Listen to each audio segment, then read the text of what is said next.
વલસાડમાંથી પસાર થતા national highway 48 પર નેશનલ હાઈવે ઓથોરિટીની ગંભીર બેદરકારી સામે આવી છે। હાઈવે પર પડેલા મસમોટા ખાડાઓ હવે વાહન ચાલકો માટે જીવલેણ સાબિત થઈ રહ્યા છે।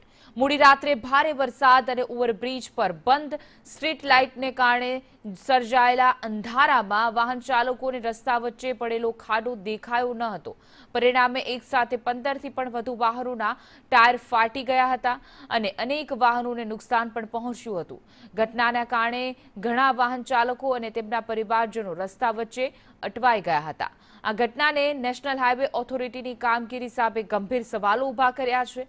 લોકોનો આક્ષેપ છે કે લાખો રૂપિયાનો ટોલ ટેક્સ વસૂલવામાં આવે છે, પરંતુ રસ્તાની જાળવણી, સમયસર સમારકામ અને લાઇટિંગ જેવી મૂળભૂત સુવિધાઓ આપવામાં તંત્ર સંપૂર્ણપણે નિષ્ફળ સાબિત થયું છે।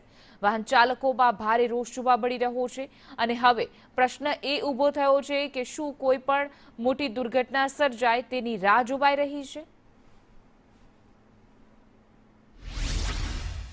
હજીભાઈ, હું મારા કામથી એક વાપી અર્થે ગયેલો હતો અને અત્યારે રાત્રે અઢી વાગ્યાનો સમય છે અને હું અત્યારે આવતો ત્યારે એક મોટો ખાડો બી જોયો અને આગળ જોયો તો 10 થી 15 ફોર વ્હીલરના બધાના એક કોઈના બે કોઈના 3 ટાયર તૂટેલા જ છે અને મેં એને ચાઈને જાણ બી કરેલી છે। એ લોકો આવેલા છે તો પૂરતું સામાન ખાડો પૂરવા માટે લાવેલા નથી અને આ બધા બિચારા પરેશાન થઈ રહેલા છે। કોઈ યુપી જાય છે, કોઈ हरियाणा જાય છે, કોઈ अहमदाबाद જાય છે। वहाँ पे एक सामने में बड़े गड्ढे है, वहाँ यहाँ तो काफी सारे गड्ढे है। एक गड्ढा में गाड़ी गिरा है और मेरा तो टायर पूरा फट गया।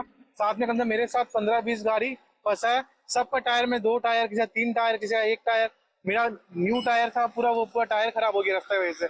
अभी इतना दूर ट्रैवल कर रहे हैं, पूरा रात में फंसे हुए। अब देखिए कोई ना पुलिस है ना कोई है यहाँ पे। इतना मुश्किल में आप लोग आए हुए इतना रात में। 80-90 हजार का टायर है। जहाँ पे टोल बना वहाँ पे इतना बड़ा गड्ढा है कि गाड़ी में इतना चोट लगा।